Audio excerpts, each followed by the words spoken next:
Okay so आज का जो हम लोग का लेक्चर है उसमें हम लोग बेसिक जो टेस्टिंग के कुछ बेसिक कंसेप्ट जो हम लोगों ने डेफिनेशन या कुछ याद नहीं रखे हैं या बुक में से आपको एग्जैक्ट वो डेफिनेशन नहीं मिलेंगे। I just want you to note down those definition और वही सेम चीज अभी हम लोग यहाँ पे वो वीडियो में देख रहे हैं। So please keep noting down this. जैसे सबसे पहले सॉफ्टवेयर टेस्टिंग क्या हम लोग कर रहे हैं, दो वर्ड्स है, करेक्टनेस एंड कंप्लीटनेस, और क्वालिटी क्या है सॉफ्टवेयर का वो आइडेंटिफाई करेंगे। एरर्स आइडेंटिफाई कर सकते हैं हम लोग, या कोई मिसिंग रिक्वायरमेंट है जो फुलफिल नहीं हुआ है वो आइडेंटिफाई कर सकते हैं, राइट। एंड ये जो आपका टेस्टिंग है मैन्युअली ऑटोमेशन दो वे में होगा। सो ये शॉर्ट में आप पॉइंट्स लिख के रखो, जो आपको कोई भी जो आप आंसर लिखेंगे टेस्टिंग स्पेसिफिक उसमें ये फॉर्डर पॉइंट्स रहेंगे आपके, ठीक है। और using some software tools. So this is a basic introduction of software testing. Now let us see a strategic approach to testing. So how you are going to approach to the testing techniques and the methodologies. Now let us see the general characteristics of strategic testing. To perform effective testing, a software team should conduct technical reviews. So whenever after the completion of the project or in the middle of the project, so whatever they are doing, so if they want to perform any effective testing, a software team who is going to develop the product, those software team should conduct technical reviews. Testing begins at the component level. So first it begins at the component level and work towards the integration of entire computer based system. So starts at the component level and it will be forwarding through integration of entire computer. Means first you have to test at the low levels and try to integrate all the levels and make it as an entire computer based system, and final test will be done on that entire computer based system. Different testing techniques are appropriate at different points in time.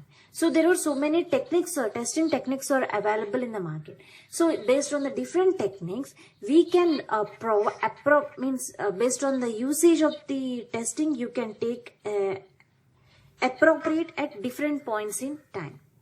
A testing is done by developer of software. So if it is a small projects, a testing is usually done by the developer who is created the code. That person only use it to test the product. In the small projects, suppose it is a large projects, by an independent test group will be there. Means one team of people which is only allotted for the testing, and one group of people is only allotted to the work developing, like that. If it is a large projects, different teams will be there. The different teams will work on different environment. So the testing can be done by the developer or the tester group. So testing and debugging are different activities. So a debugging is nothing but it is also an error, but this error will become at the time of the execution. The error will appear only at the time of runtime. Okay. So testing and debugging are different activities, but debugging must be accommodated in any test strategy.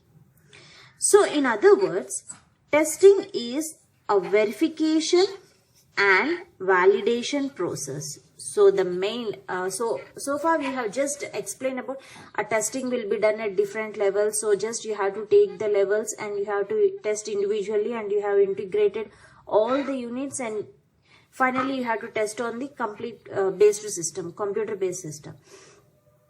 In other words, a software testing is a verification and validation process. So what is a verification and what is a validation process? Verification is nothing but it's saying that does the product meet its specification or not. It is only checking. Verification concept is only checking whether the product meets its specification correctly or not. Just verifying. Okay, just checking.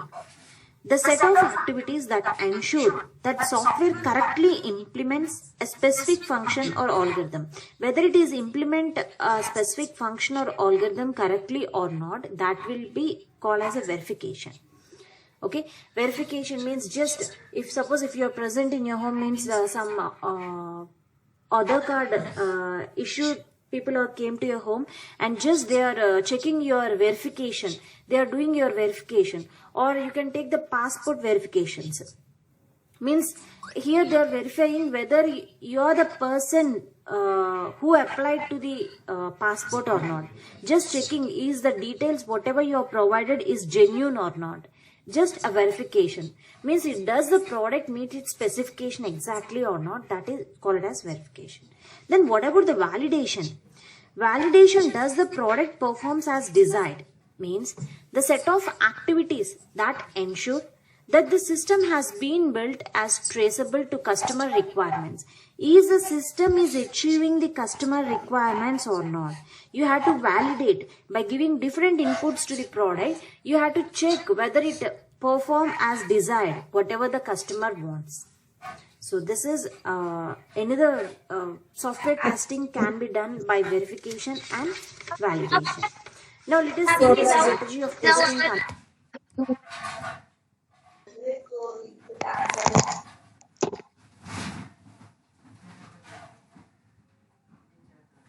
Conventional software here. So here first the complete computer based system is the product is divided into layers. So here is the unit test will be done. So the unit test will be done on the code. Means it is taken as an individually it is taken and it is testing on that. After that is the integration testing. After unit testing is done on small modules. Okay, the complete computer based system is divided into modules. Okay, again these modules is divided into sub modules like that. So these the operation, the testing that is performed on these modules is unit testing. Here you will done unit testing. So here you are combining both the modules and make it as a one module. So here you are done you're doing as integration testing. Like that means combining the modules and you're finally making as one system and you're testing on that particular system means that is integration testing. And validation testing and the system testing is completely on complete system. It's a complete system environment. So here the abstract to concrete. So whatever that we have to done that will be given from system engineering. We are gathering the requirements and then you are designing the product and you are writing the code. So abstract to concrete. Next, after doing the code, testing process will be done. So first unit testing, next integration, validation, system testing. So the narrow to broad scope. Why it is going narrow to broad scope? Because we have to achieve a good result. So this is a strategy for testing conventional software. So here unit testing, let me explain in this diagram. So here I am just writing the levels of testing whatever there that is present in the spiral model.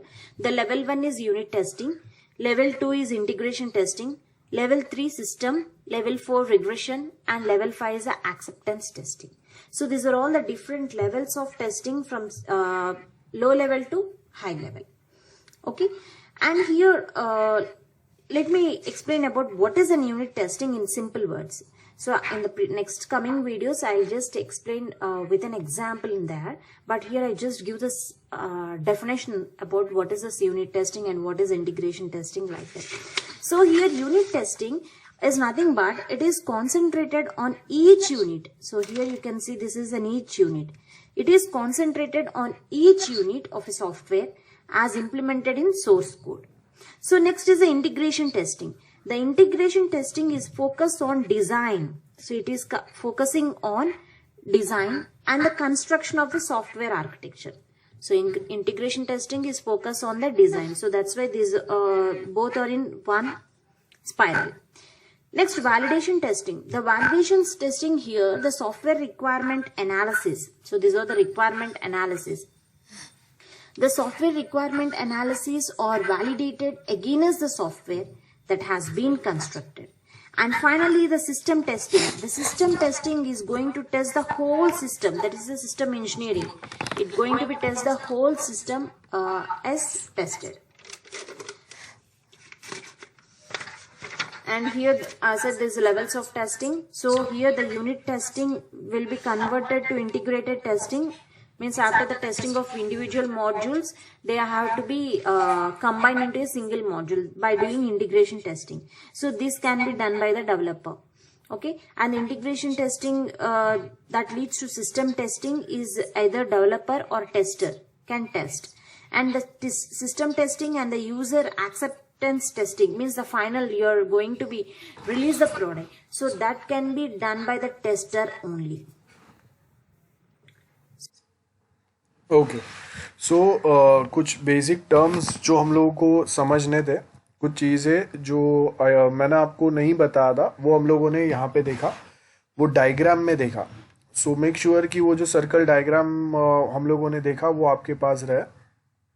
अब इसके बाद अगर आप देखेंगे next हम लोगों को क्या बोला है, नेक्स्ट हम लोग यहाँ से स्टार्ट करेंगे. लास्ट टाइम हम लोगों ने टेस्ट कवरेज क्या होता है मैंने आपको बताया था एक डायग्राम के through. So now we'll be starting with test team approach. अब यहाँ पे आपको क्या बोला है, देखो who will be the member of our test team approach के अंदर. So first यहाँ पे क्या बोला है, प्रोएक्टिव कम्युनिकेशन होनी चाहिए. टेस्ट टीम जो है वो वेल इक्विप्ड होने चाहिए, मतलब जो भी उनको सॉफ्टवेयर एंड हार्डवेयर रिक्वायर्ड है, हार्डवेयर मतलब प्रॉपर फंक्शनल कंप्यूटर्स, एक फास्ट इंटरनेट, अगर मैं क्लाउड बेस्ड या इंटरनेट वाले कोई अगर एप्लीकेशंस या मोबाइल ऐप अगर एक्सेस करने वाला हूँ तो उससे सूटेबल जो हम लोग के पास डिवाइसेस है, software hardware and everything should be available with us. Because आप देखो कि अगर मेरे पास जो कंप्यूटर है वो कंप्यूटर ही अगर स्लो है तो how I am going to जज और how I am going to identify whether my software works fast और not.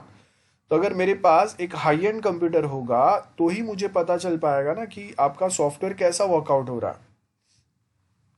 Then at same point of time client के साथ एक इफेक्टिव कम्युनिकेशन कंटिन्यूअस रहना चाहिए, जिससे क्या होगा कि कौन से दिन मतलब कौन से स्पेसिफिक रिक्वायरमेंट के लिए हम लोगों ने एग्जैक्टली क्या चीज़ डेवलप किया है ये क्लाइंट को क्लियरली पता रहे.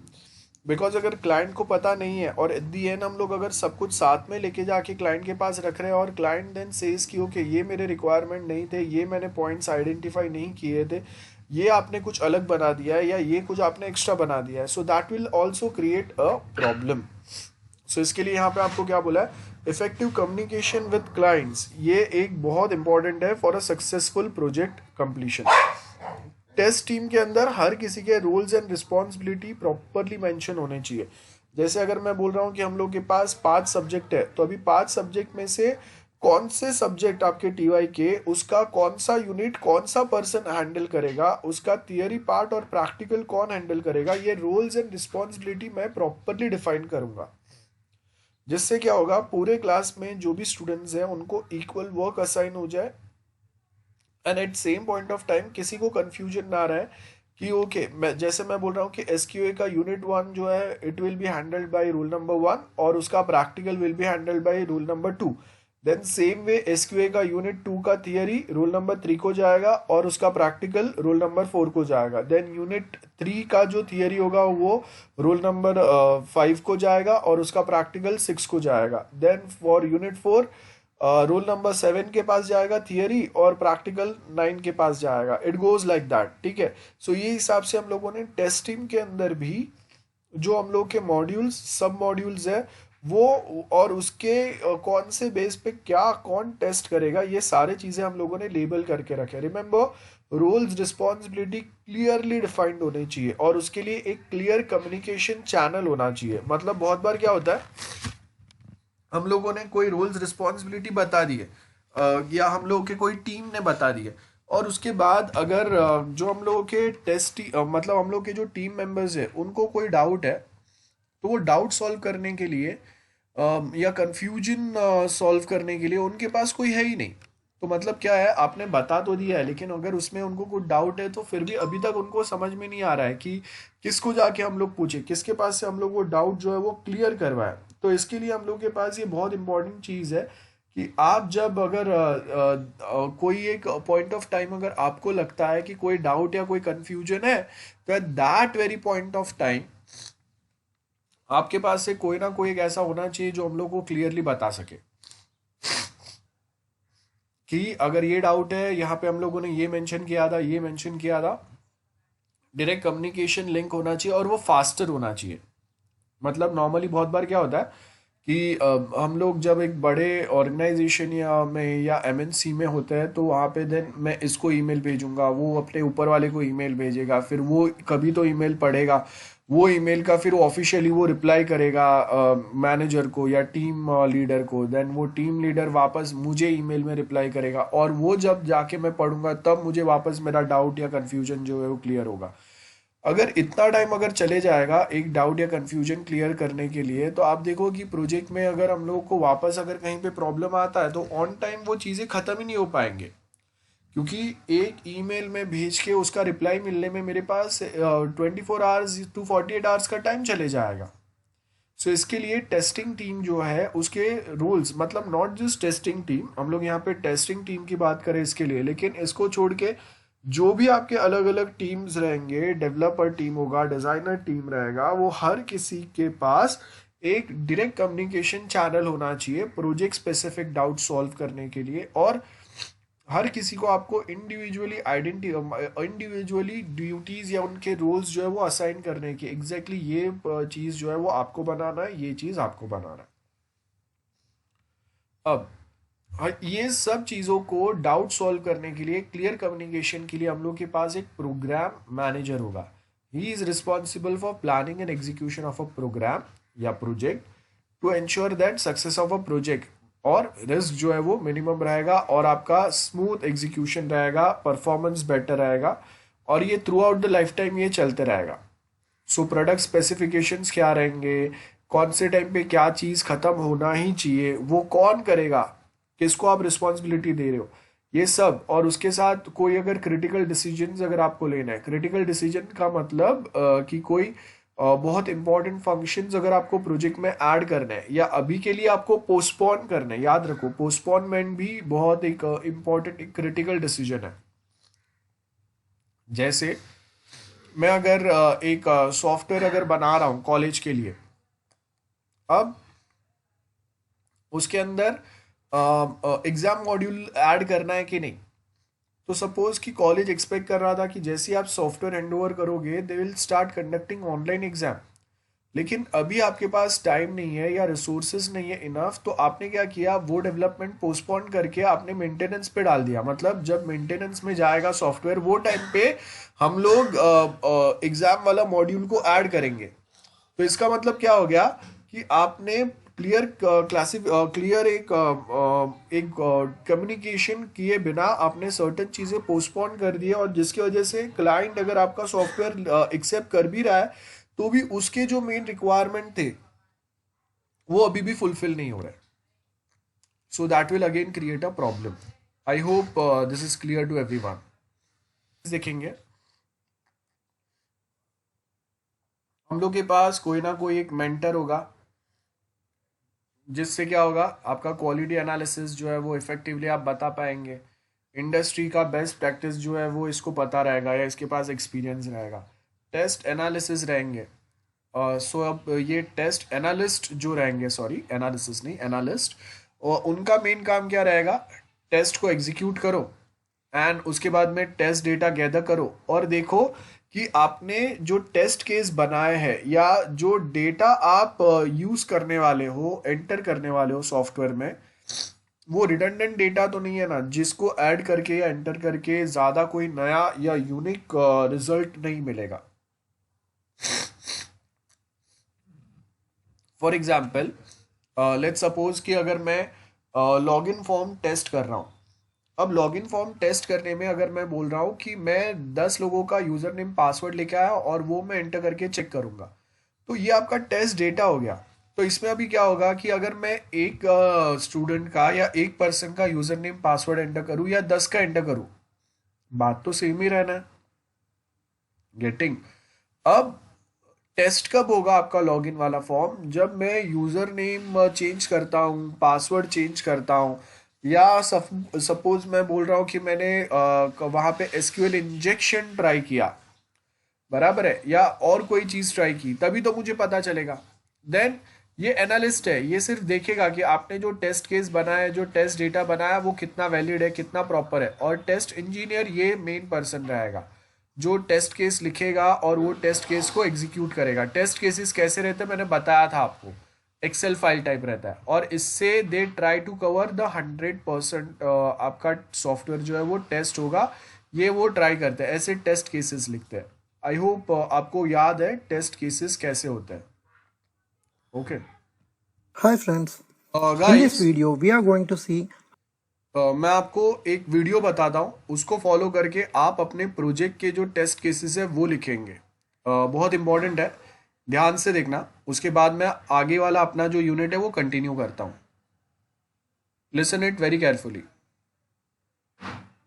how to create test cases. We will see how to create a test case template and then we will implement the test cases. The requirement I'm going to take here is verify the functionality of the Facebook login page.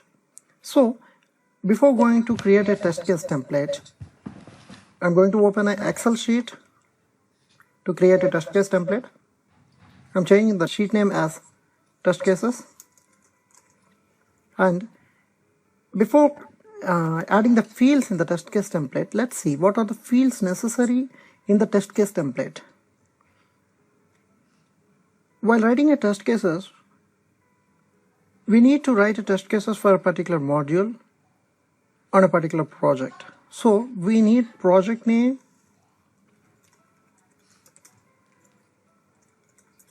and module name, and we need to take who is going to create a test case and then he created a test case.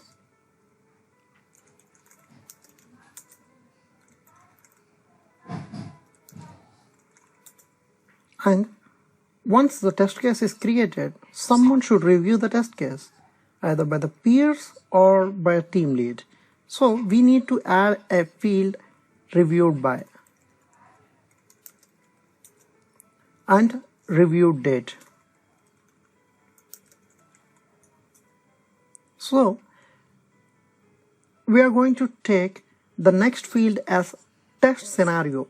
Here our test scenario based our requirement is verify the login functionality of a Facebook login page.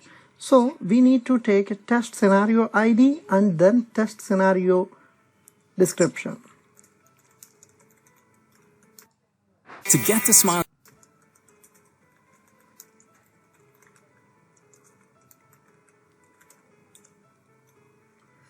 So for each and every test scenario, we write test cases. So I'm going to take a test case ID and test case description. For every test scenario, there will be a preconditions and post conditions. Imagine for the login functionality, to verify the login functionality, the precondition here is we need to have a valid URL. And for the post condition, after the login, it will show either a post page or some your favorites page, something else. Based upon the application, the relevant landing page will display. So the preconditions and post conditions we need to take.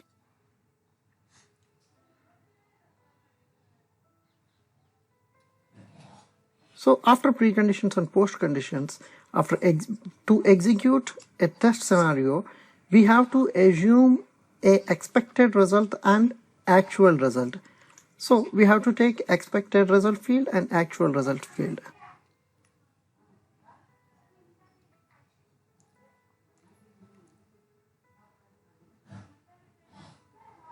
And we need to take a status. Why? Because after executing the test case, we need to see the status, whether it is pass or failed. So earlier we have taken who created this test case and who reviewed this test case. And while executing the test case, someone will execute the test case. So we need to take the name of the tester here. So we need to take another field as test case executed by and executed date, which means when the tester executed the test case, and comments if any.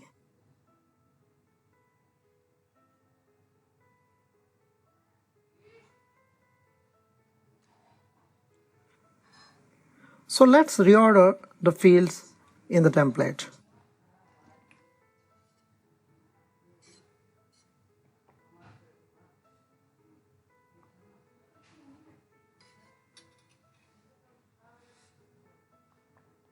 For each and every template, we need to have a project name, module name, created by, created date, reviewed by, and reviewed date.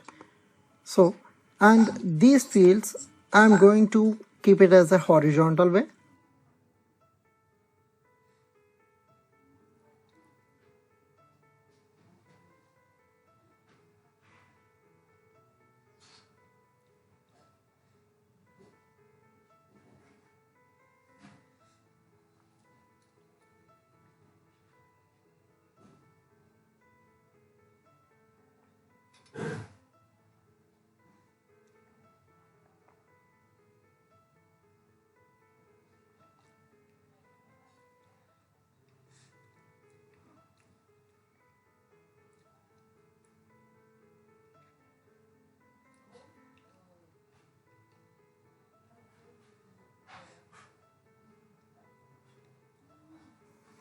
I'm going to take a project name as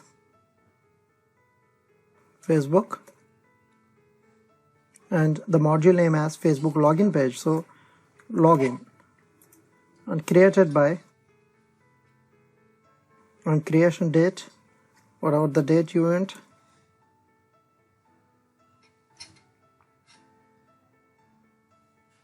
and reviewed by, test lead or any peers, reviewed date.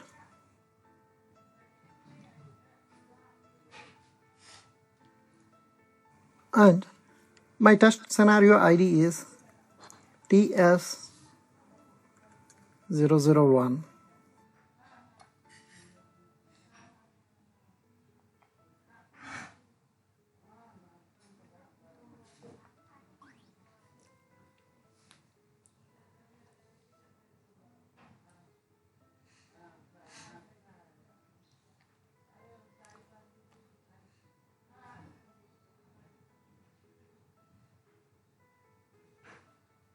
And the test scenario description.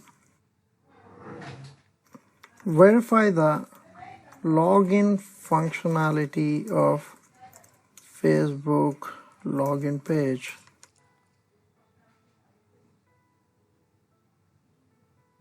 And for this functionality, for this test scenario, I'm going to write a test cases.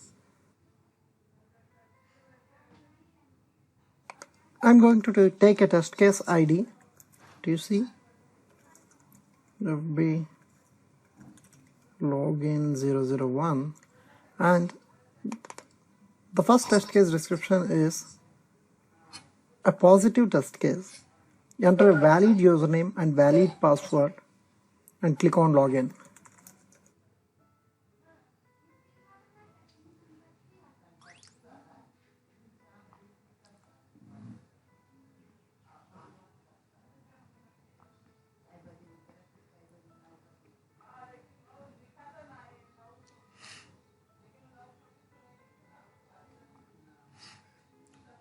Writing's not that easy, but Grammarly can help.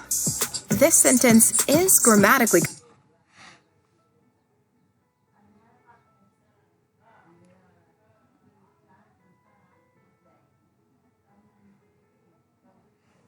Before going to see preconditions and post conditions, let me take other test cases too. And my next test case is, the test case ID is test case number 2, and so on. Like, I'm going to take 2 more test case IDs.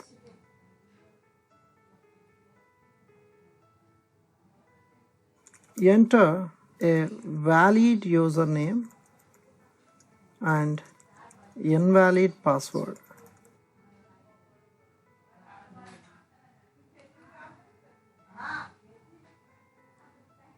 And enter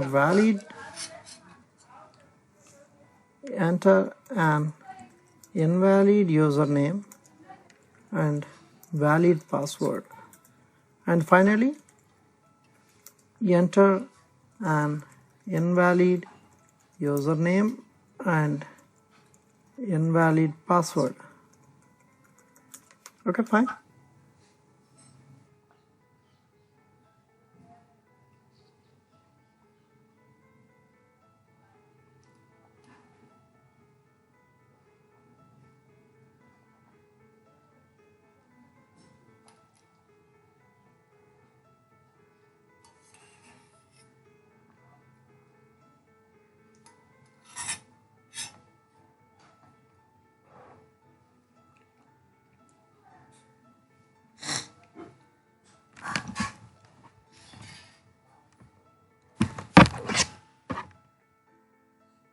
Now I'm going to segregate the test case into test steps. So I'm taking one more field here as test steps. Here I will write step 1, step 2, step 3 for each and every test case. So my first step is for the positive test case. This one is a positive test case, and these three are negative test cases.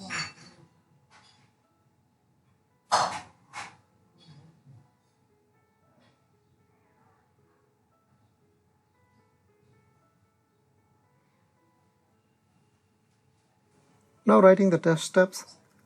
First step is enter valid username,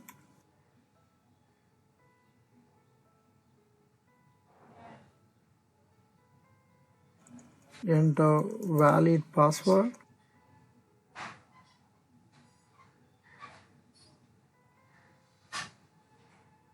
enter,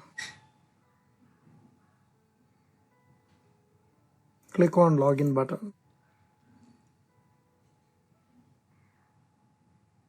And for the second test case, my test steps are enter valid username,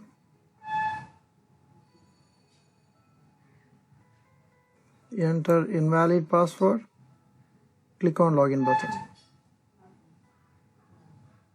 And test steps for third test case, enter invalid username,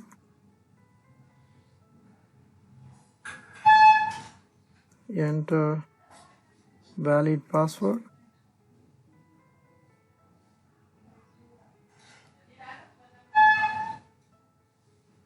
click on login button. And finally, for the fourth test case, enter invalid username, enter invalid password, and click on login button. So for these test cases, the preconditions are we need to have a valid username, valid URL,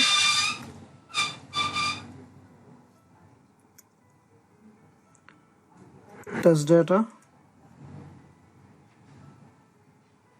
and so on.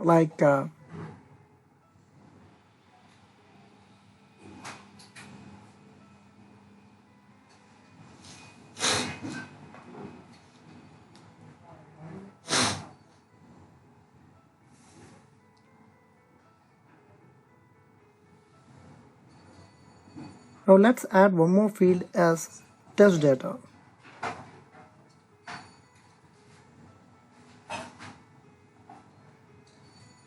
For each and every test step, we need to take a test data. Here, for enter in valid username and valid password, we need to have a valid username and valid password. Username,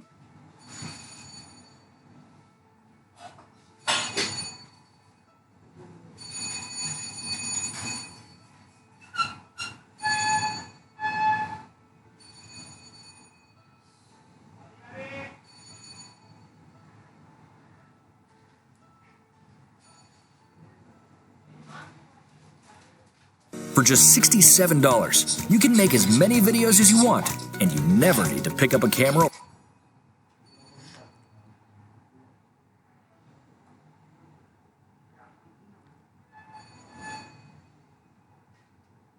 These are the valid username and password. Is my test data. And for the second test case, the preconditions are the same preconditions for all the test cases, because all the test cases are similar for us. And for all these test cases, our test scenario is same and test description is same. So I'm going to copy and paste here.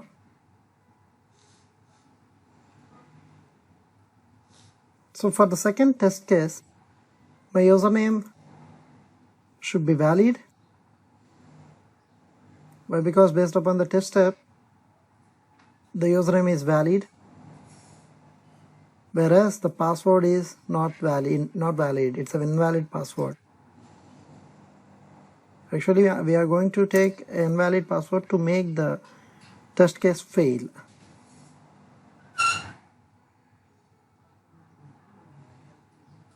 Similarly, I'm going to take a username for the third test case as invalid test case, invalid username here.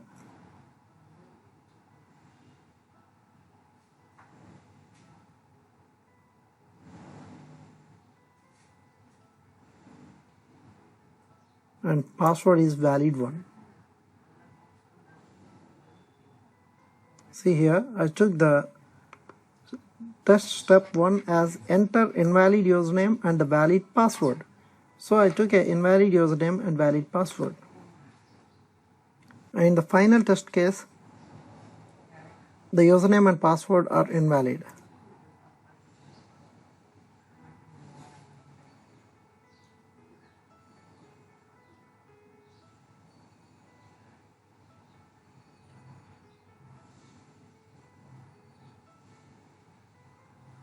Let's see the post conditions. The post condition here is, once I enter a valid username and valid password and click on the login page, I need to see my Facebook main page. The post condition here is, the user should be able to see the home page.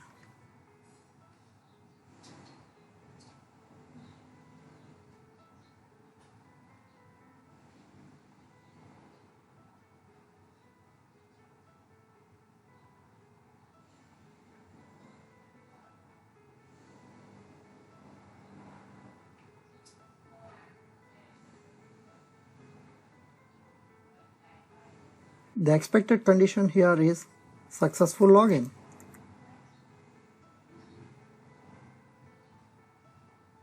We can see the actual result once we executed this test case.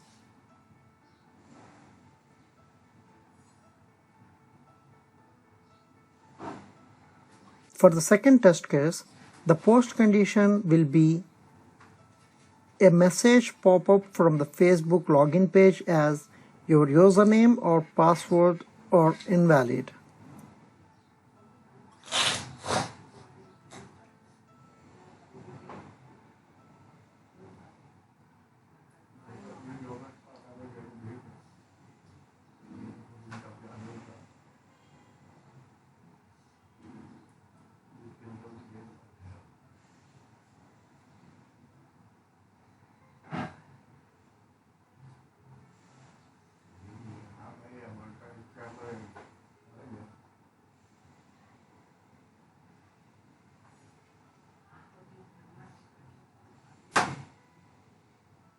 And expected result is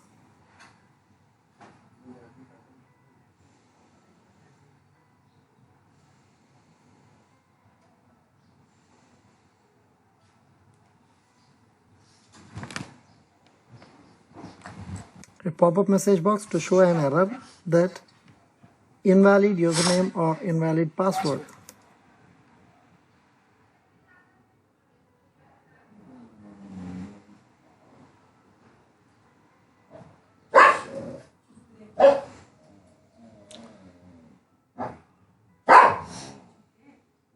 गया।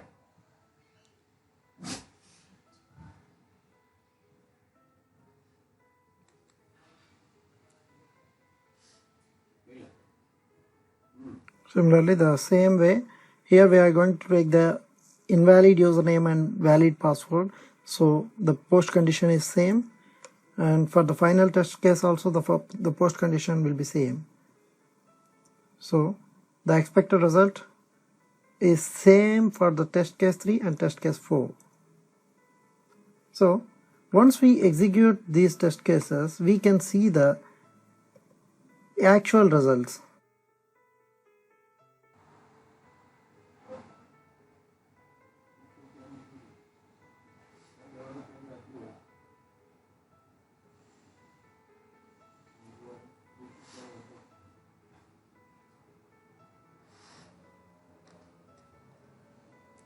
Result are same, we make the status as pass, else we will make it as fail. Okay, and we need to, the one who is going to execute the test case, he needs to add his name here or employee ID. Okay, so complete अगर हम लोग देखेंगे, सो यहाँ पे ये type का एक Excel file बनेगा, ये समझना ज़रूरी है। दूसरी बात कि यहाँ पे हम लोगों ने जो देखा कि we have added a module name. अब रिमेंबर, लॉगिन जो है वो मॉड्यूल नेम नहीं आएगा, ये आपका एक एक्टिविटी हो गया, ठीक है, मतलब एक पार्ट हो गया आपका एक कंप्लीट जो मॉड्यूल, सब मॉड्यूल और उसके कुछ प्रोसेसेस रहेंगे। So we can say login is a process. तो यहाँ पे वो मॉड्यूल नेम नहीं आएगा, हम लोग यहाँ पे इसको एक मॉड्यूल कंसिडर नहीं करते बिकॉज लॉगिन जो है वो कंप्लीट मॉड्यूल नहीं रहेगा। जिसके कुछ डाउट थे उसके लिए, सो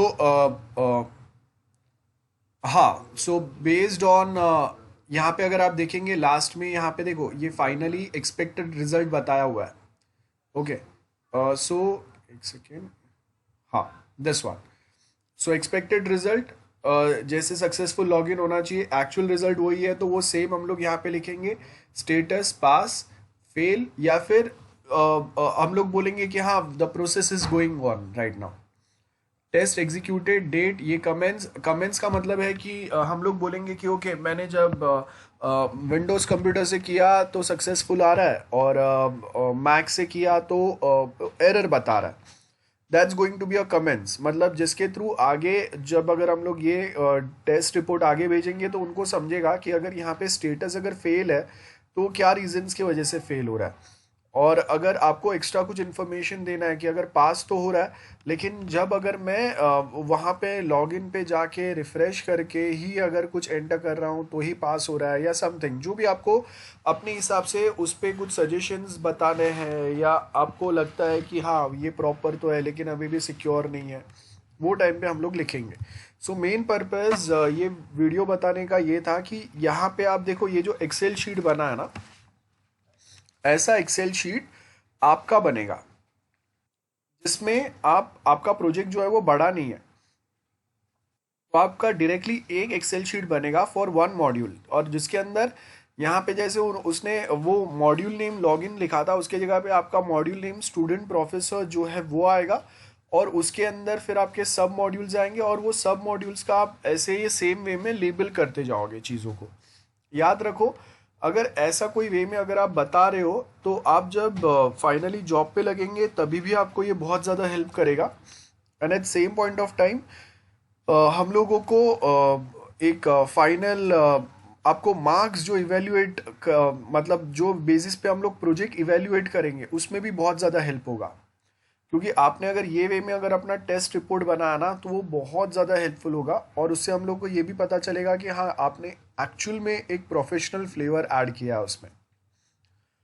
अब आप जब ऐसा टेस्ट रिपोर्ट, एक ऐसा एक्सेल फाइल प्रिपेयर करके अगर अपना प्रोजेक्ट का सारा टेस्टिंग अगर फॉलो करते हैं तो वो टाइम पे फिर हम लोगों को ये जो प्रॉब्लम्स फेस होते हैं ना वो आपको क्लियरली पता चलेगा कि कहाँ पे क्या प्रॉब्लम फेस हुआ और उसके रीजंस क्या थे। ओके, सो आपको क्या करना है, फर्स्ट मोस्ट इम्पॉर्टेंट थिंग कि आप अपने प्रोजेक्ट के लिए भी ऐसे मैक्सिमम समझ लो 5 से 6 एक्सेल फाइल्स बन जाएंगे आपके, जिसमें आपका प्रोजेक्ट का पूरा टेस्टिंग आ जाएगा। उसके पहले वाला जो वीडियो पड़ा उसमें हम लोगों ने देख लिया रिग्रेशन टेस्ट, मैंने लास्ट टाइम आपको ऐड कराया था, ठीक है। सो कहीं कहीं पे हम लोग जो वे में रिग्रेशन टेस्ट फॉलो करते हैं और कोई दूसरा फॉलो करता है उसमें डिफरेंस होता है। मैंने आपको बोला था कि आपका यूनिट टेस्ट और जो भी टेस्टिंग है उसमें सब में आपका रिग्रेशन टेस्ट आएगा, बराबर है। मतलब अगर मैंने कोई एक यूनिट मेरा मॉड्यूल का बनाया है, वो सक्सेस हो गया, लेकिन बाद में अगर उसमें कोडिंग में कुछ एरर आया तो मैं वापस उसको मॉडिफाई करके मैं रीटेस्ट करूंगा, बराबर है, दैट इज रीटेस्टिंग। लेकिन उसके बाद में वो यूनिट में जो भी मैंने चेंजेस किए हैं उसका पॉजिटिव या नेगेटिव इम्पैक्ट बाकी आपके प्रोजेक्ट के जो यूनिट्स है उसके ऊपर क्या पड़ा है, इसके लिए क्या करना पड़ेगा, हम लोग रिग्रेशन टेस्ट फॉलो करेंगे। सो याद रखो सर्टेन चीज़ें जो मैंने आपको बताया है उसके हिसाब से आपका टेस्टिंग के अंदर चेंजेस होंगे। गेटिंग हाँ स्तुति, चेंजेस इन वन एंड उसका बाकी जगह पे इम्पैक्ट पॉजिटिव या निगेटिव इम्पैक्ट क्या आता है वो हम लोगों को देखना पड़ेगा। जैसे ये स्पेशली कब होता है, जब आप अगर कोडिंग में कहीं पे चेंजेस करते हैं ना, तो वो टाइम पे आपको ये स्पेशली प्रॉब्लम फेस करना पड़ता है कि पहले आपने जब डेटाबेस में कहीं पे टेबल में सपोज चेंज किया, तो पहले जब आपने डेटाबेस में चेंज नहीं किया था तब वो डेटाबेस बहुत स्मूथली आपके sign up page, login page से कनेक्टेड था। जैसे ही आपने डेटाबेस में कुछ चेंजेस किए हैं ना, तो अभी आपके क्वेरीज जो है वो एग्जैक्टली फायर नहीं हो रहे हैं जैसे पहले फायर हो रहे थे। सो वहीं से हम लोग का प्रॉब्लम जो है वो स्टार्ट होता है। सो वही आपको वेरीफाई करना है कि आपने कोई एक यूनिट के कोई एक पार्ट में कोडिंग में चेंजेस करके वो वहाँ पे जो प्रॉब्लम था वो तो सॉल्व कर दिया, लेकिन वो प्रॉब्लम सॉल्व करके कोडिंग में मॉडिफिकेशन करके उसका पॉजिटिव या निगेटिव इम्पैक्ट और कहीं तो नहीं जा रहा है, बिकॉज आपने कोई एक कोड के कोई सपोज क्लास या फंक्शन में चेंजेस किए। अब वो सेम क्लास या फंक्शन कोई दूसरे प्रोग्राम में हम लोग उसका वही सेम क्लास का ऑब्जेक्ट बना के उसके थ्रू वो फंक्शन कॉल कर रहे हैं। तो अगर आपने वो क्लास में कहीं पे चेंज किए, फंक्शन में चेंज किए, तो जहाँ पे वो प्रोग्राम इनहेरिट हो रहा है या उसका फंक्शन कहीं ना कहीं रीयूज हो रहा है, ओवरराइड हो रहा है, वहां पे एरर आने के चांस बढ़ गए। गेटिंग सो ये सारे प्रॉब्लम्स रहते हैं। इसके लिए आपको रिग्रेशन का मतलब क्या हो गया कि आपने कहीं पे कुछ देखा, कुछ चीज प्रॉपर थे नहीं थे, और सडनली आपको अभी एक जगह पे कोडिंग में चेंज करके सारे उसके ऊपर डिपेंडेंट एंड जो उसके साथ लिंक्ड मॉड्यूल्स या पार्ट है उसको भी टेस्ट करना पड़ रहा है। तो ये सर्टेन पॉइंट्स आते हैं। सो उसी के हिसाब से अगर आप देखेंगे यहाँ पे हम लोगों को जो पीडीएफ दिया है ना, उसके अंदर हम लोग ऐसे ही सर्टेन टॉपिक पे अभी डिस्कशन करने वाले हैं। बट ये लेक्चर कंप्लीट होने के बाद नेक्स्ट लेक्चर ज्वाइन करेंगे ना, उसमें मैं करूँगा। सो अभी कुछ डाउट्स है तो पूछो। हाँ हाँ स्तुति बोलो। Sir, I had two doubts from the previous lecture. We had done validation testing last time, and like after that we were discussing the order. Ki first we have unit testing, then integration, then system, and then acceptance. तो sir इस chronology या इस पूरे format में validation testing कहाँ पे set होता है या fit होता है? वैलिडेशन का मतलब है कि हम लोग जो चीज़ें बनाते जा रहे हैं जो वहाँ पे वैलिडेशन आएगा। इसके लिए तो मैंने आज का वो जो वीडियो बताया था ना स्टार्टिंग का, उसमें देखा नहीं हम लोगों ने वैलिडेशन टेस्ट कहाँ पे रखा था, इंटीग्रेशन के बाद में जहाँ पे हम लोग वैलिडेशन भी करते जा रहे हैं। सो वहाँ पे आपका वैलिडेशन टेस्टिंग आएगा साथ में। इसके लिए आज का पहला वीडियो जो बताया था ना लेक्चर चालू होने के साथ में ही। हाँ सर। हाँ हाँ। सो मुझे पता था कि हम लोग जब एग्जैक्टली अगर वो चीज़ें करते हैं और उसको जब आप थियोरेटिकली पढ़ते आता है, इसके लिए आज लेक्चर चालू करने के साथ में ही मैंने वो वीडियो बताया, जिससे क्लियर हो जाएगा कि एग्जैक्टली आपका वैलिडेशन टेस्ट कहाँ पे आए। और कोई doubt? And sir, I just wanted to know what are the different automation testing tools? Like last time we were discussing कि manually अगर एक दो बार करें तो चलो ठीक है, बार बार करते रहेंगे तो बहुत टाइम चला जाएगा। So automation tools होते हैं, तो which are some of the tools may you tell? हाँ, एक जो है ना, मतलब अगर आपको एक सेम डेटा 10 बार अगर रन करना है, जैसे बोल रहा हूँ कि मुझे चेक करना है सॉरी मुझे चेक करना है कि एक साथ अगर 10 लोग साइन अप करेंगे तो कैसे वर्कआउट होगा।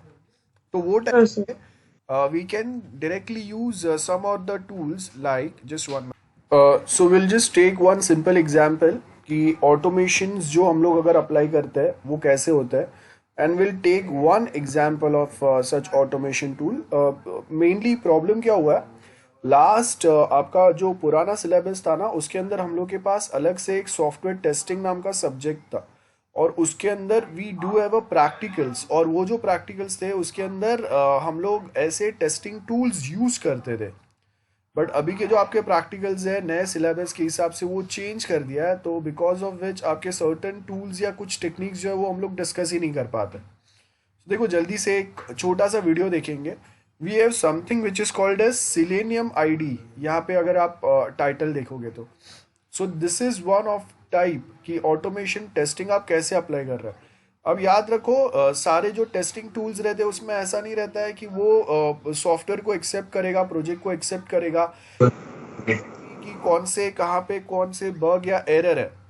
अब कोई कोई जो टेस्टिंग होता है वो सिर्फ आपको सॉफ्टवेयर के ऊपर स्ट्रेस टेस्ट करना है, या कोई एक एक्टिविटी जब बार बार आप रन कर रहे हैं तो वो कैसे रिस्पॉन्ड कर रहा है, ये सारे पर्पस के लिए होता है. सो एक बार ध्यान से देखो ये.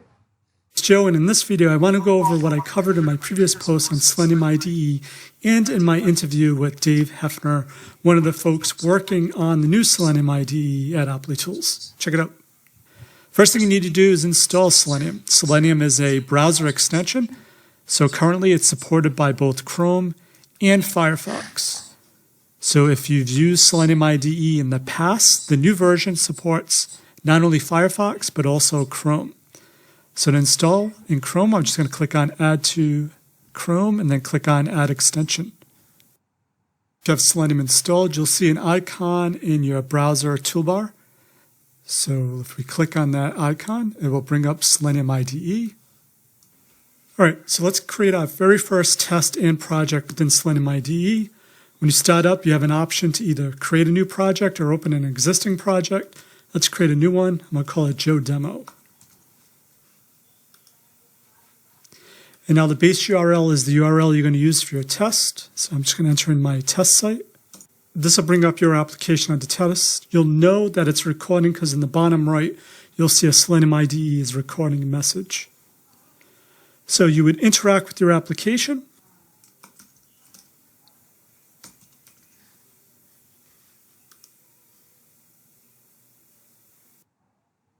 With the new Selenium IDE, what you can do also is you can right-click on your application and you'll have a new menu item called Selenium IDE. This is where you can do your verifications and assertions, and also you can store values as variables and use them later, which we'll check out in a moment.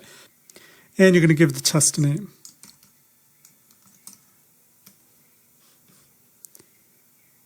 All right, cool. So now let's see what the new Selenium IDE looks like and what it just did as we were recording our test. अब देखो यहाँ पे अगर आप देखेंगे we have this recording button here. So मतलब ये testing tool इतना सिंपल रहता है, आपको कोई एक चीज़ बार बार अगर वेरीफाई करना है, जैसे मैं कहीं पे जाके अगर एक साइन अप फॉर्म भर रहा हूँ तो मैं यहाँ पे ये रिकॉर्डिंग पे क्लिक करूँगा तो आपके मोबाइल में एक वीडियो कैसे रिकॉर्ड होता है वैसे आपके ब्राउज़र्स के एक्टिविटीज़ जो है ना वो ये सॉफ्टवेयर रिकॉर्ड करेगा. उसके लिए ये ऑटोमेटिकली कमांड्स जनरेट करेगा. और एक बार मेरा वो प्रोसेस हो गया तो मैं ये रिकॉर्डिंग स्टॉप करूँगा. आपके पास सेट ऑफ कमांड्स का एक सीक्वेंस में लिस्ट बन गया. आप वो सेम चीज़ों को यहाँ पे देखो ये रन बटन दिया है, एक स्लो रन है और एक फास्ट रन है.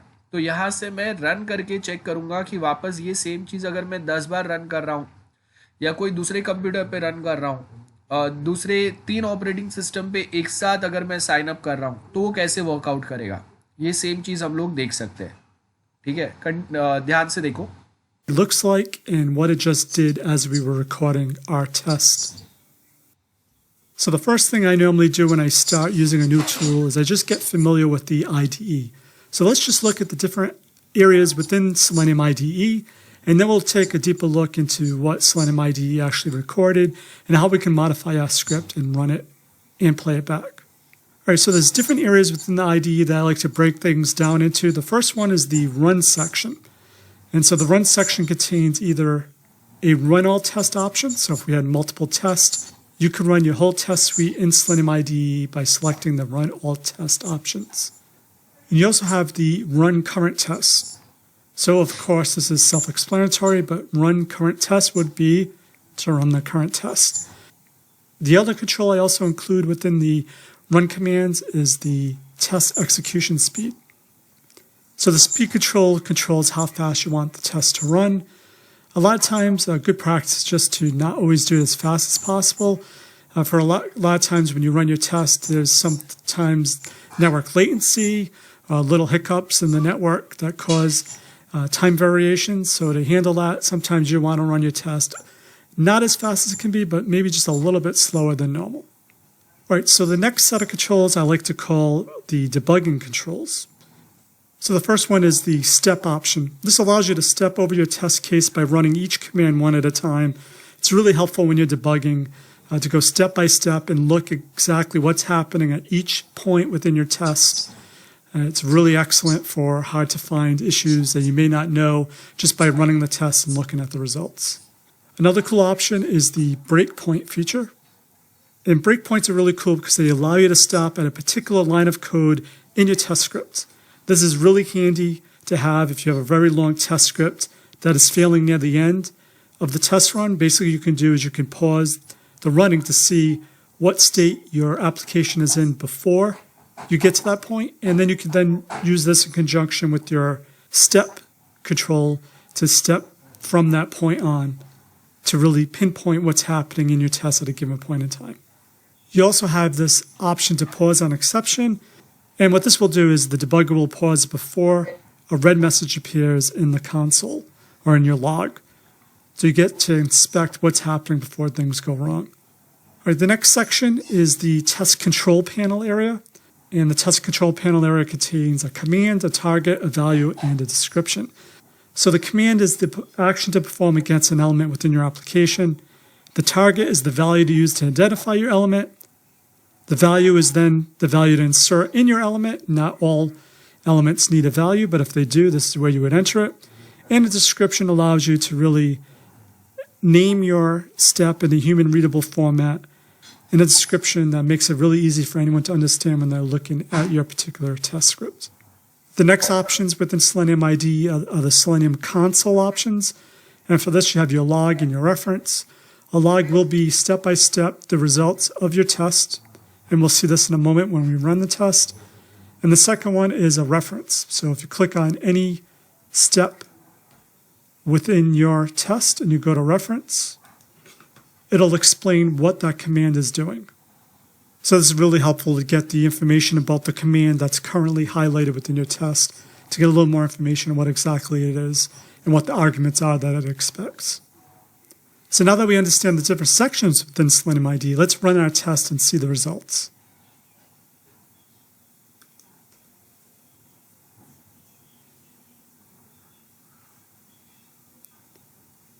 All right, awesome. It passed. Everything is green. If you look at the log file that we mentioned earlier, it will show you step by step what's happening along the way and what the result was. So another option within Selenium IDE is you can modify your test.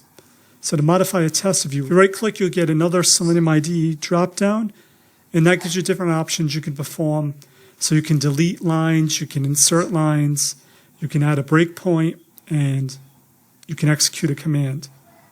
So let's add a new line of code and see how we can modify our test. So I'm going to highlight the line where I want to enter in my new line, and I'm going to right-click, and I'm going to click on Insert New Command. So the new command I'm going to enter is actually a new feature within Selenium IDE that's really cool, and that's the ability to add conditional logic within your test script. So things like if-else statements, do statements, timers, while loops, things that you're probably very familiar with if you're used to programming. So the first thing I want to do is I want to store the text that's returned to me when we selected operating system. So I'm going to click on the drop-down, and I'm going to type in store text. And for the target, which is the locator you use to identify that particular element, I already know its name about. So I'm just going to copy this and enter name about. And so I'm going to create a variable, and the variable name I'm going to call is my operating system. All right, so now I'm going to click on line 9. I'm going to enter in another line. So I'm going to click Insert New Command. And just to debug this really quick, we're going to use the echo command. So echo is pretty much like a print statement. And now I just want to print the value of my OS that was captured. And so we'll use the syntax, it's a $, open bracket, the name of the variable, which is my OS, and close bracket. So what this is going to do, it's going to go to the operating system. It's going to grab that text. It's going to store it in a variable called myOS, and then it's going to print that out to the log file. So let's see if that works. Let's run a test and see.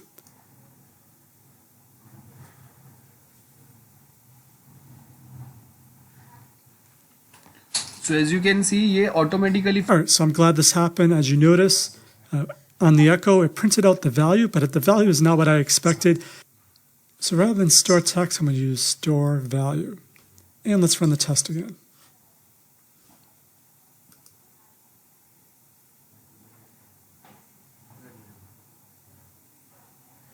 All right, awesome. So when I rerun it, notice it has the correct value, Macintosh.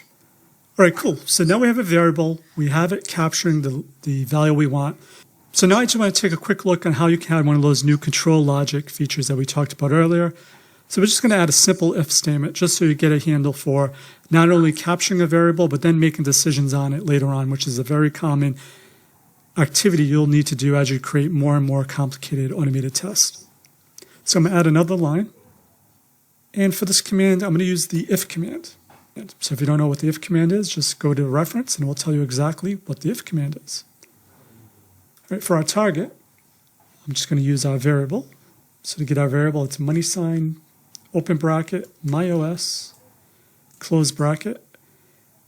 And I want to say if my variable equals Macintosh.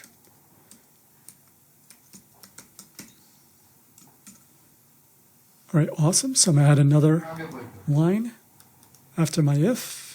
And so if my variable equals Macintosh, I'm just going to echo out Steve Jobs. Okay, I'm going to add another line.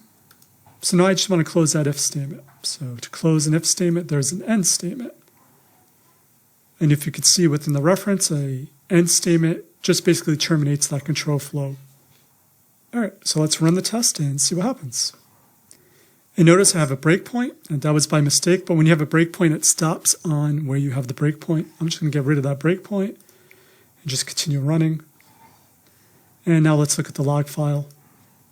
All right, cool. As you can see, it created that variable. It held on to the value of Macintosh, and now that the value did equal Macintosh, it did print out Steve Jobs. So you can create more complicated conditional statements. So we could have added an else if statement to say if it equals Windows, then print out Bill Gates. So if someone was to take the script and run it on a Windows machine, it would have printed out Bill Gates. So the last feature I want to show you is awesome for running in CI/CD systems. It's the command line runner. And this allows you to do all kinds of things like past capabilities, the ability to run tests on remote WebDriver servers. You can filter tests. You could change the base URL dynamically. You can use the YAML configuration files. You can run tests in parallel, and it handles all the executions for you and takes care of any sort of fail-safe type threading issues that you might normally run into when you're doing parallel execution. So a lot of cool stuff going on in this tool as well. So I just want to show you really quick how to run that demo test we just created using the side runner. So I'm just going to go and install it first. All right, so it uses npm. So all I need to do is grab this npm install. And I'm just going to go to a terminal. I'm going to run that command.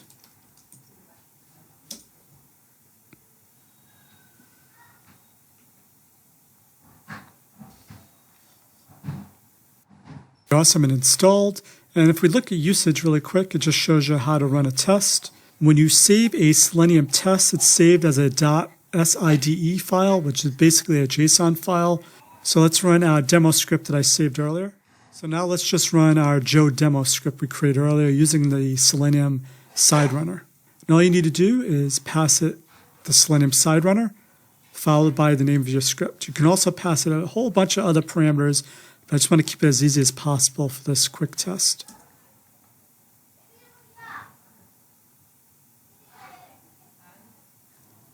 Awesome. As you can see, it passed.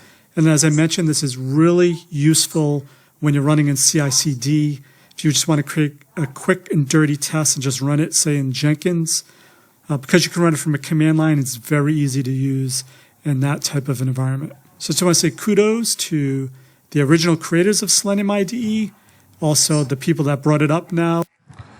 Okay, so this is how some tests are look like, जो automation testing tools होता है.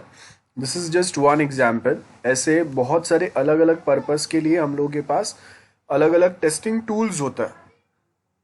सो ऐसे certain tools हम लोग define करके रख देंगे and next time यही सेम टूल्स का हेल्प लेके हम लोग टेस्टिंग करेंगे.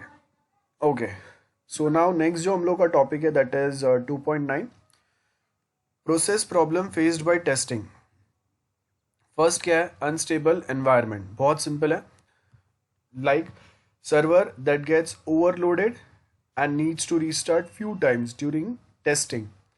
The logs need clearing often to make sure that there isn't an overflow. So ये हम लोग के problems हो गए getting. So अब क्या होगा?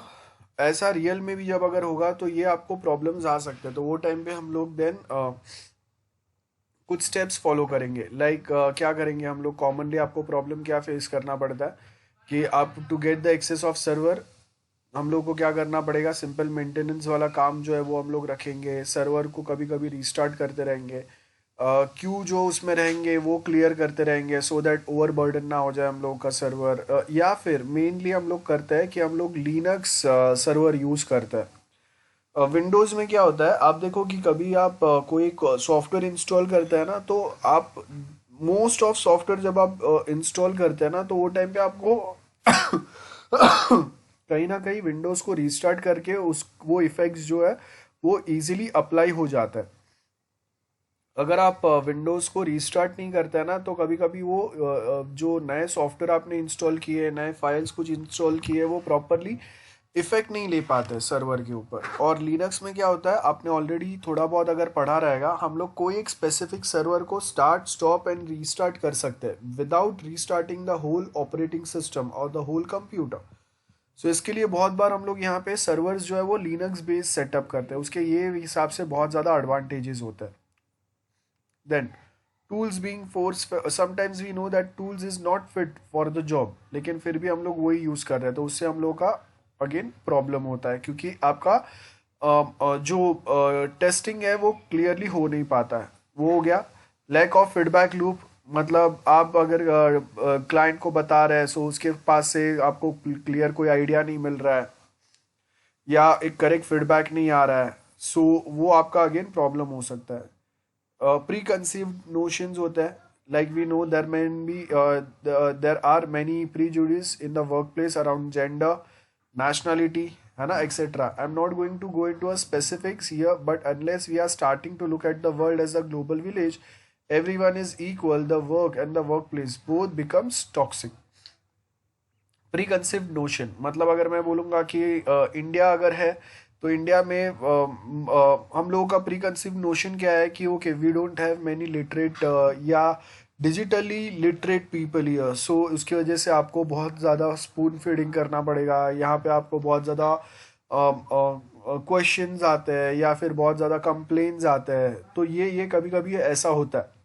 या फिर हम लोग मेल फीमेल के बीच में कभी कभी ऐसे हम लोगों के स्पेसिफिक कुछ नोशन या एक वी कैन से कि एक हैबिट होता है कि वी थिंक कि okay girls can not drive properly और they can not become pro developers, something like that. उसके बाद में डॉक्यूमेंटेशन मेंटेन नहीं किया है, ये होता है. सो ये बेसिक पॉइंट्स है. अब इसमें समझाने जैसा कोई कुछ इतना बड़ा पॉइंट्स नहीं है. Cost aspect of testing. अब ये जो भी हम लोगों ने डिस्कस किया उसमें अगर आप देखेंगे ना, आपको एक एक्चुअल टाइम इन्वेस्ट करना पड़ेगा. सो यहाँ पे हम लोग को देखना है कि हम लोग का प्रोजेक्ट का जो टोटल आपको पास ड्यूरेशन है वो कितना है.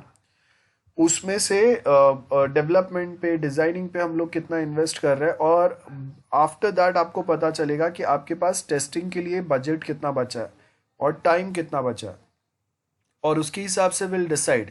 तो यहाँ पे वही बोला है, cost, measuring the cost of testing important, that's an important step towards justifying any software testing initiative. All software expenditures are justified by comparing the benefits.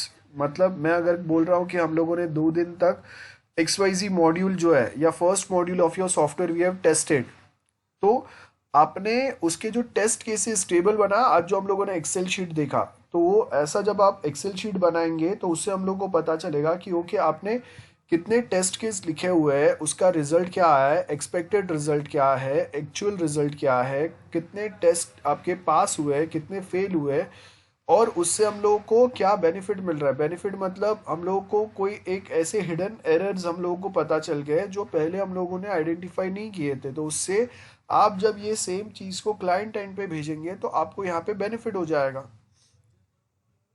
Getting? सो वो यहाँ पे दिया है। तो benefit could be in terms of quality measurement and failure prevention और early detection. So यहाँ पे आपको दिया, the cost of test phase is not the cost of testing, some testing works carried out in other phases as well. मतलब सारे testing जो है वो डेवलपमेंट के बाद नहीं होते, कहीं कहीं पे आप देखोगे डिजाइनिंग के टाइम पे टेस्ट होता है। मैंने आपको एक वर्ड बताया था, अर्ली टेस्ट।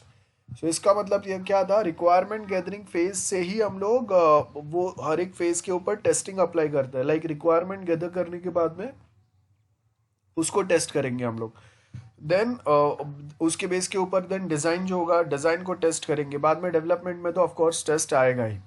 सो यहाँ पे आपको क्या बोला, a lot of work is perform during the system test and that is not testing. For example, documentation, debugging, deficiency analysis and removal, conversion and training, ये सब अगर आ रहा है कहीं पे तो इसको हम लोग एक्चुअली सिर्फ टेस्टिंग नहीं बोल रहे हैं, ये टेस्टिंग से बहुत ज़्यादा है। जैसे मैंने क्या बोला है कि अगर मैं यूजर्स को ट्रेन करूँगा, ट्रेनिंग प्रोवाइड होगा, तो ट्रेनिंग जो है वो टेस्टिंग का पार्ट नहीं है। मतलब मैं उनको ट्रेन करूँगा, बाद में तो वो सॉफ्टवेयर टेस्ट कर पाएंगे। मतलब डॉक्यूमेंटेशन बनाना और ट्रेनिंग देना which is not the part of your testing, लेकिन फिर भी हम लोग वो यूज़र मैनुअल बना रहे, दैट इज़ माई डॉक्यूमेंट, और साथ में यूजर्स को ट्रेन कर रहे हैं so that they can later use that software, they can test that software.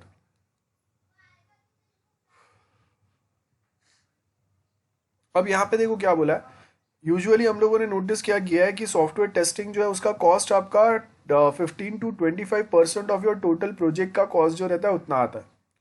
लेकिन कभी कभी अगर आपका सॉफ्टवेयर में आपने बहुत सारी चीज़ें अगर रीयूज किए ना, 2-3 जगह से अगर कंबाइन किए, तो वो टाइम पे आपका जो टेस्टिंग का कॉस्ट जो है वो बढ़ जाएगा, क्योंकि आपका डेवलपमेंट का टाइम बच गया, डिजाइनिंग का टाइम बच गया, गेटिंग रिक्वायरमेंट गैदरिंग का बहुत ज़्यादा टाइम बच गया, रिक्वायरमेंट एनालाइज करने का आपका टाइम बच गया।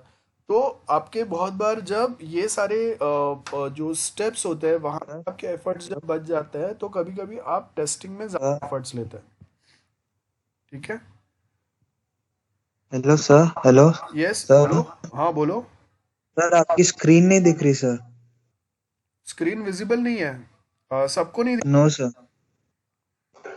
सर दिख रहा है। हाँ हाँ, तो आपका शायद नेटवर्क इशू रहेगा। लो मैं वापस शेयर कर देता हूँ, देखो। Okay sir.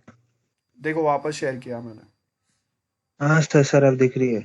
Okay thank you sir. Okay so यहाँ पे बेसिकली वही पॉइंट पे बात कर रहे हैं हम लोगों ने। यहाँ पे बात क्या किया, कॉस्ट ऑफ क्वालिटी। मतलब आपका हम लोगों ने टाइप्स ऑफ सॉफ्टवेयर पढ़े थे, जिसके अंदर हम लोगों ने बोला था कि आपका ह्यूमन डिपेंडेंस कितना ज़्यादा है, आपका सॉफ्टवेयर कितना क्रिटिकल है, उसके हिसाब से आपका सॉफ्टवेयर पे उतना बेटर क्वालिटी आना चाहिए। अगर आपका सॉफ्टवेयर ज़्यादा क्रिटिकल नहीं है तो उसमें अगर छोटे मोटे बग्स या एरर रहेंगे तो भी हम लोगों को फ़र्क नहीं पड़ता है ज़्यादा, क्योंकि उसके ऊपर इतने कोई इम्पोर्टेंट किसी के मैसेजेस या कुछ नहीं आ रहा है, या कोई इतना इम्पोर्टेंट डेटा नहीं कोई चोरी करके उसको मिसयूज़ कर लेगा।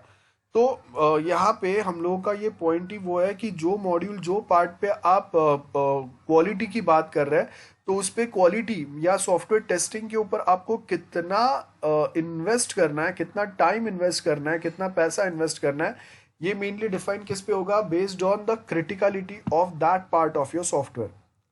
और उसी के बेस के ऊपर हम लोग को पता चलेगा कहाँ पे रिवर्क करने की ज़रूरत है, कहाँ पे करेक्शन की ज़रूरत है, कहाँ पे कोई एक फॉल्ट है जिसको रिप्लेस करने की ज़रूरत है।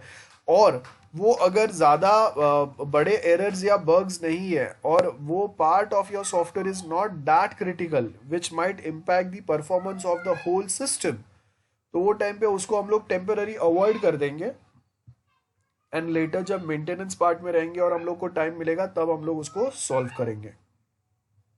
सो कॉस्ट ऑफ क्वालिटी मतलब कोई एक चीज चल रहा है उसको और बेटर बनाना है, रिवर्क करना है, वो क्वालिटी वाइज हो गया।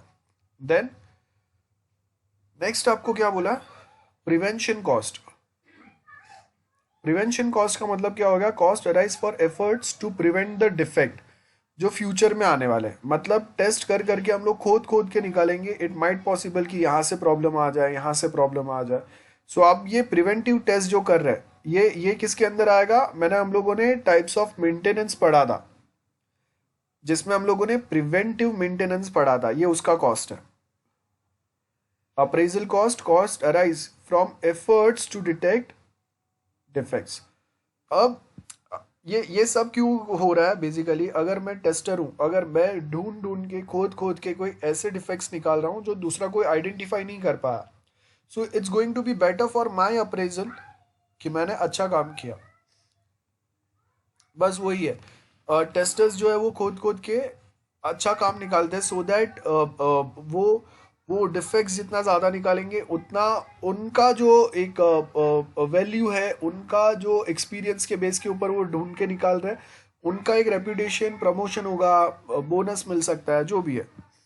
सो यहाँ पे वही आपको बताया, लाइक क्वालिटी कंट्रोल कॉस्ट आपको दिया है, कॉस्ट ऑफ फेलियर कितना हो सकता है, और आपने जब अगर प्रॉपरली टेस्ट नहीं किया और यूजर एंड पे अगर वो फेल हो गया तो आपको बहुत ज़्यादा प्रॉब्लम होगा। सो इसके लिए हम लोग क्या करेंगे, हम लोग के टेस्टर्स होते हैं ना, उनको हम लोग एनकरेज करते हैं। एनकरेज करने का मतलब क्या है, उनका अप्रेजल बेटर होगा, प्रमोशन मिलेंगे, बोनसेस मिलेंगे, तो उससे क्या होगा, they will be encourage to find out some hidden errors, बराबर है। देन इंटरनल फेलियर कॉस्ट कितना होगा, लाइक कॉस्ट ऑफ रीवर्क, कुछ इंटरनल कोई एक चीज वर्कआउट नहीं हो रहा है, हम लोग अभी वापस रिकोड करेंगे उसको, और उसके बाद में क्या होगा, रीटेस्ट होगा, जो ऑलरेडी पढ़ लिया हम लोगों ने।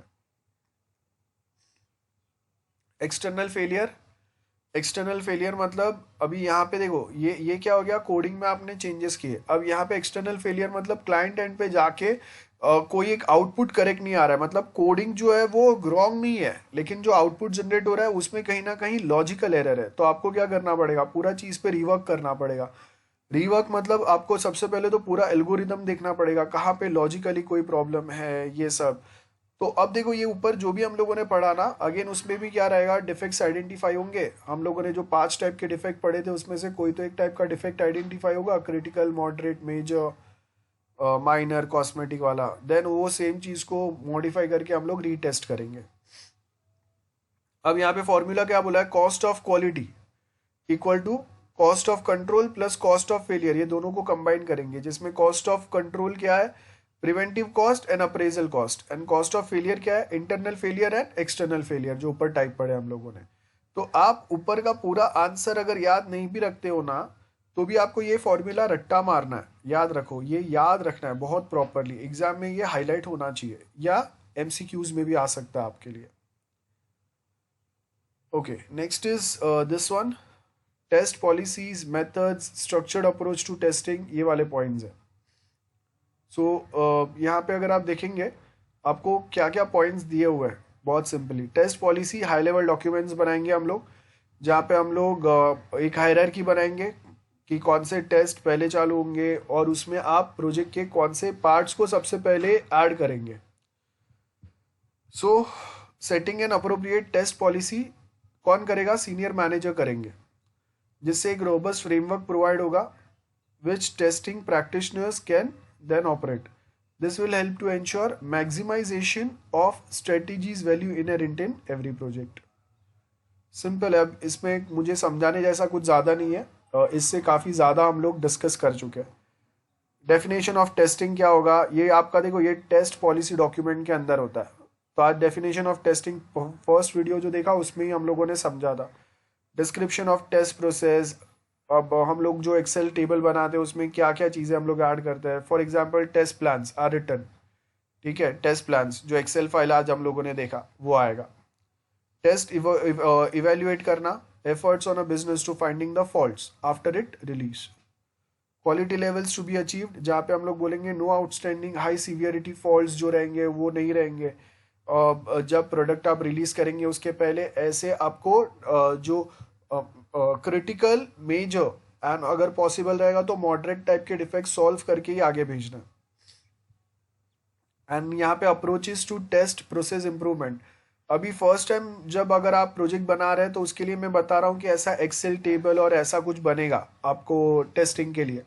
अब आपने सेम 5 में ये नहीं देखा था शायद, तो आपने उसके लिए कोई एक्सेल फाइल या ऐसा कुछ बना के नहीं रखा है जो आपका डॉक्यूमेंट बना है. ये टाइप सब आपको खुद से करना पड़ रहा है.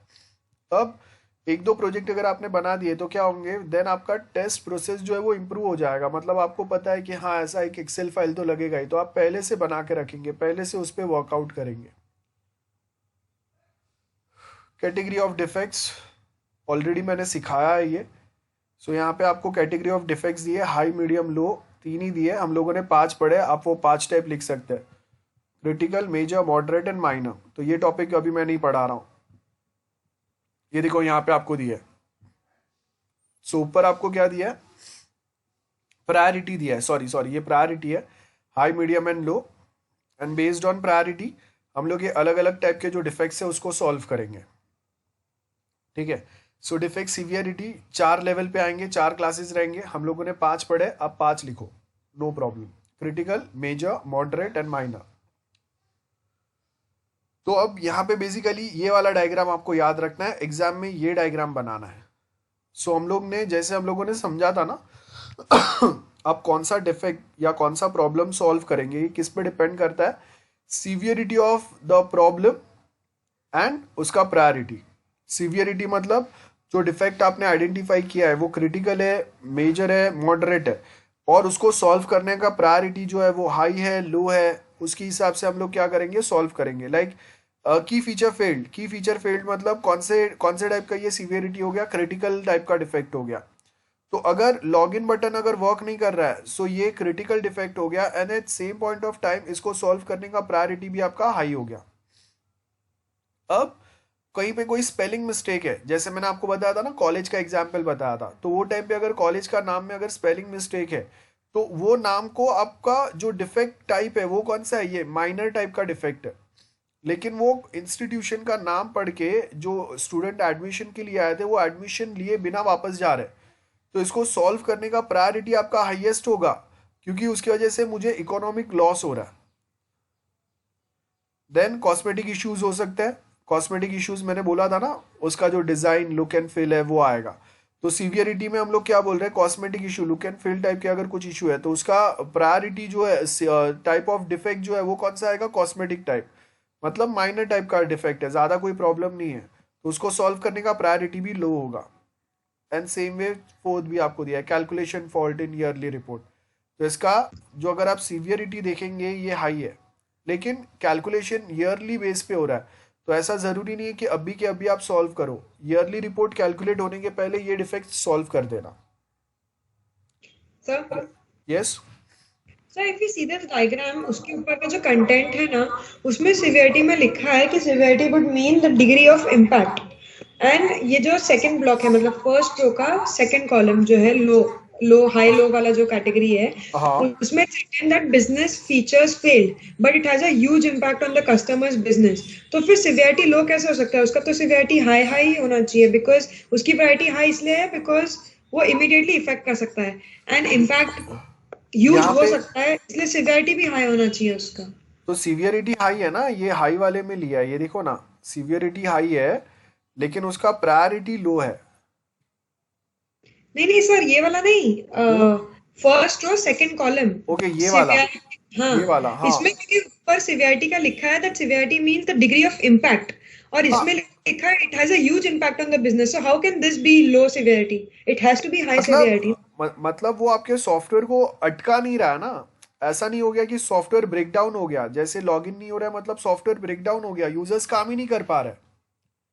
गेटिंग फंक्शनलिटी बंद हो गया, डेटाबेस अपडेट बंद हो गया, डेटाबेस में से डेटा आना बंद हो गया, आपको कुछ चीजें दिखना बंद हो गया, तो आपके कंप्यूटर के जो फंक्शंस है, आपके सॉफ्टवेयर के फंक्शंस है, वो चलना बंद नहीं हुआ है। गेटिंग सो वो उसके हिसाब से टाइप ऑफ डिफेक्ट हम लोग यहाँ पे डिस्कस कर रहे हैं। तो डिफेक्ट टाइप ये तो बहुत छोटा सा है ना, यहाँ पे मुझे कोई बड़ा प्रोग्रामिंग में चेंजेस नहीं करना पड़ेगा, डिजाइन में चेंजेस नहीं करना पड़ेगा, कोई बड़े ट्रायल एरर नहीं करना है। तो क्या हो गया कि मेरा टाइप ऑफ डिफेक्ट जो है ये बहुत माइन्यूट सा, माइनर सा डिफेक्ट है, छोटा मोटा है, जो कोई फ्रेशर अगर रहेगा जिसको ज्यादा एक्सपीरियंस नहीं है वो भी ये चेंज कर सकता है। लेकिन इसको प्रायोरिटी जो हैगा और रहेगा इसका वो हाईएस्ट है, क्योंकि ये मेरे बिजनेस को इम्पैक्ट कर रहा है इकोनॉमिकली। जो स्टूडेंट एडमिशन लेने आए थे वो कॉलेज का रॉन्ग नाम पढ़ के जा रहे, ये प्रॉब्लम है। क्लियर है? फिर सिवियरिटी के डेफिनेशन में तो इम्पैक्ट लिखा है, तो फिर ऐसा कैसा? अरे वो कहीं कहीं पे हम लोग के टेक्स्ट बुक में वैसे दिया हुआ है, वो एग्जैक्टली वैसा आप थोड़ा बहुत मॉडिफाई करके लिखो उसको।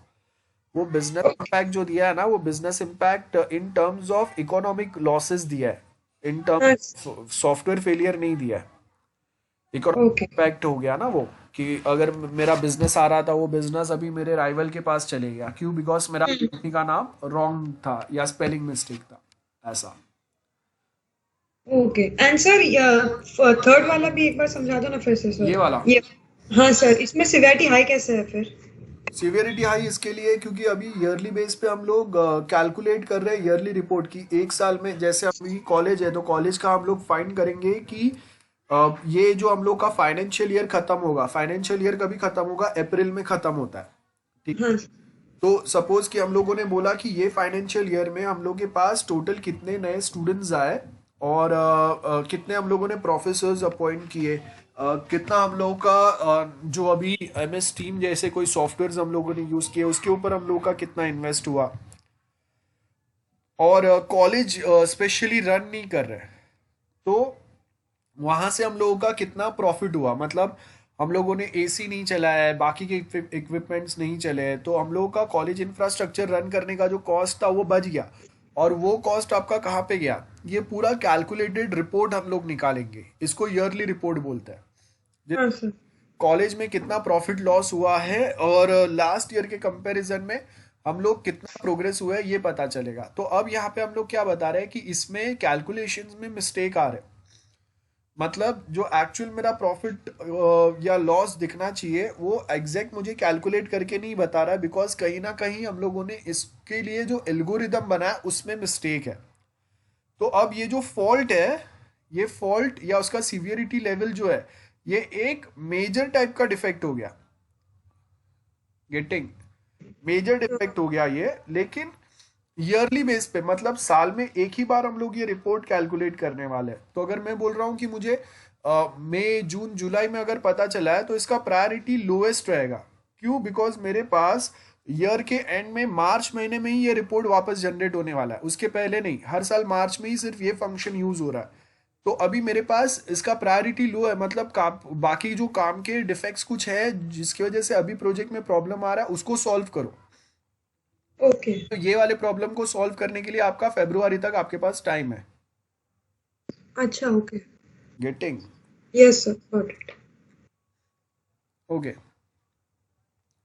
अब मैंने आपको डिफरेंस बताया था इफ यू रिमेम्बर एक डायग्राम के through, error, fault and failure. So यहाँ पे क्या बोला आपको? एरर है। एरर मतलब मिस्टेक। सो एरर, ये ह्यूमन एरर, ह्यूमन साइड से एरर भी हो सकता है, कोई दूसरे प्रॉब्लम भी हो सकता है। सो प्रोग्रामिंग एरर हो सकता है, अनक्लियर रिक्वायरमेंट है, सॉफ्टवेयर कॉम्प्लेक्सिटी की वजह से हम लोग लॉजिक करेक्ट डेवलप नहीं कर पाए, एल्गोरिदम आपका रॉन्ग है, या फिर आप डेवलप करते जा रहे लेकिन क्लाइंट के साइड से बार बार चेंजेस आ रहे हैं रिक्वायरमेंट में, जिसकी वजह से आपने पहले जो चीजें बनाए थे वो ओल्ड रिक्वायरमेंट के हिसाब से बनाए थे, अभी क्लाइंट ने रिक्वायरमेंट में चेंजेस बोला और वो रिक्वायरमेंट जब आप वापस डेवलप करने की ट्राई कर रहे हैं तब यहाँ पे अभी ये प्रॉब्लम आ रहा है because of changing in requirement. Like पहले क्लाइंट ने ऐसा नहीं बोला था कि हम लोग लेट सपोज कि हम लोगों ने बोला है कि हम लोग के जो लेक्चर्स कंडक्ट होंगे वो MS टीम पे होंगे, but it is nowhere defined कि एग्जाम भी आप MS टीम पे लेंगे। सडनली ये डिसाइड हो गया। तो अब हम लोगों को एग्जाम्स के लिए जो पेपर्स है, इवेल्युएशन है, रिपोर्ट जनरेट होंगे, कितने स्टूडेंट ने एग्जाम दिए, कितने बजे से कितने बजे तक दिया, उसके जो मार्क्स है वो कहीं ना कहीं रिकॉर्ड करने, तो ये सारी चीजें कंबाइन हो गए। तो उसकी वजह से क्या हुआ, पहले आपने कुछ अलग बोला था और अभी आपने अपने रिक्वायरमेंट्स जब अपडेट किए या मॉडिफाई कर दिए, उसकी वजह से now we are facing some or the other errors, because अभी हम लोगों ने एक्चुअल जो चीज बहुत ढंग से चल रहा था, जिसको बहुत प्रॉपरली डेवलप किया था, उसमें अभी आप हम लोग चेंजेस कर रहे हैं, नए फंक्शंस ऐड कर रहे हैं, कोई पुराने हटा रहे हैं। एंड उसके बाद में एक जो है टाइम प्रेशर बहुत है। अब टाइम प्रेशर मतलब मुझे बोला है कि 1 हफ्ते के अंदर आपको खत्म करना है। आप देखो कि अगर सडनली आपको बोलेंगे कि 10 दिन में आपको TY का प्रोजेक्ट सबमिट करना है, तो अभी आपके पास ज्यादा टाइम ही नहीं बचा ना, ट्रायल एरर करना, अच्छा सा डिजाइन बनाना, यहाँ से हम लोग को कोई मिस्टेक है, कोई फंक्शन काम नहीं कर रहा है तो वो हम लोग देखे। अब क्या होगा, 10 दिन में अगर प्रोजेक्ट सबमिट करना है तो जोड़ तोड़ के जो आधा अधूरा चल रहा है हम लोग सबमिट कर देंगे। बस यही सेम चीज यहाँ पे भी होता है। टाइम प्रेशर है, डेडलाइन है, डेडलाइन पे सबमिट करना है। सो देखो ये हो गया, ये हो गया, डेवलप हो गया, एक बार रन किया, चल रहा है, दे दो भाई, टाइम पे खत्म हुआ, वो बड़ी बात है। Then poorly documented code. अब इसका मतलब क्या है, जैसे मैंने आपको बताया कि बहुत बार हम लोगों के डेवलपर्स जो रहते हैं वो एक्सपीरियंस रहते हैं, तो उनको डायरेक्टली अपने जो पैटर्न्स रहते हैं सालों से, वो जो पैटर्न फॉलो कर रहे हैं, जो वे में कोड कर रहे हैं ना, वही वे में अपना प्रोजेक्ट वो कोड करके चले जाएंगे। लेकिन उनके कोड करने के बाद में दूसरा कोई अगर उस पर मॉडिफिकेशन करने आएगा ना, तो उसको समझेगा नहीं, क्योंकि उसके पास इतना एक्सपीरियंस नहीं है, या फिर जो कोई एक शॉर्टकट वे में हम लोगों के एक्सपीरियंस डेवलपर ने किया है, वो सेम स्किल्स आपके कोई दूसरे डेवलपर के पास नहीं है। तो उससे क्या होगा, क्या कोडिंग किया है, एग्जैक्टली क्या चीजें, क्या फंक्शंस, क्या पर्पस के लिए लिखा है, कोई अगर एरर आया था तो आपने कैसे सॉल्व किया है, उसके स्क्रीनशॉट, उसका डिस्क्रिप्शन वो आपने प्रॉपरली लिखा नहीं है। तो अगर सिमिलर टाइप का एरर वापस आएगा तो कैसे सॉल्व करना है वो मुझे नहीं पता है। तो ये डॉक्यूमेंट्स जब प्रॉपर नहीं बनाते तो उसकी वजह से ये प्रॉब्लम रहता है आपके बाद जो दूसरे लोग उस पर काम करेंगे उनके लिए। Next comes defects. Defects can be simply defined as variance between expected and actual. Expected output and actual output क्या है? तो ऑफ कोर्स डिफेक्ट आपको कभी मिलेगा, एक बार आपका सब बन गया उसके बाद में।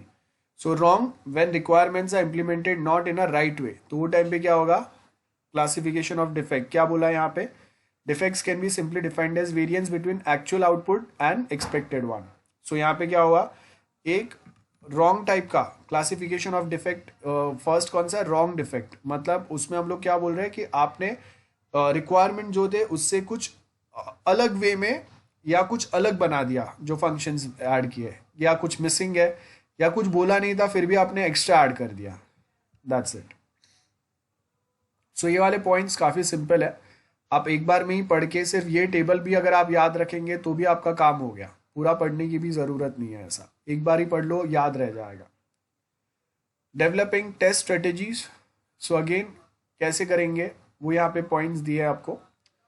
अब कुछ यहाँ पे आपको क्या बोले, list and explain components of test strategy documents, कौन से रहेंगे, सॉफ्टवेयर टेस्टिंग अप्रोच क्या रहेगा, आज हम लोग मॉर्निंग से यही डिस्कस कर रहे हैं, टेस्टिंग अप्रोच वही सेम यहाँ पे बताया, आपके ऑब्जेक्टिव क्या है, कितने लेवल का टेस्टिंग आपको यहाँ पे रिक्वायर्ड होगा, कभी हम लोग स्टॉप करेंगे, कहाँ तक आपको कंप्लीट करना है, ये सारे पॉइंट्स हैं आपके। सो अगर आप देखेंगे ना, सो यहाँ पे सर्टन पॉइंट्स जो है वो बैक टू बैक वो सिमिलर वे में ही काम कर रहा है। सो एक छोटा सा टॉपिक है ये, यहाँ से हम लोग नेक्स्ट टाइम करते हैं। आज काफ़ी कुछ डिस्कस किया है, काफ़ी कुछ समझा है, कुछ डाउट है तो पूछो, और नेक्स्ट लेक्चर हम लोग यूनिट 2 कंप्लीट करके ट्राई करेंगे यूनिट 3 चालू हो पाए तो। एनी डाउट्स, एनीवन, बताओ, डाउट है किसी को? No doubts, okay. सो ये लेक्चर मैं यहाँ आज के लिए रखता हूँ।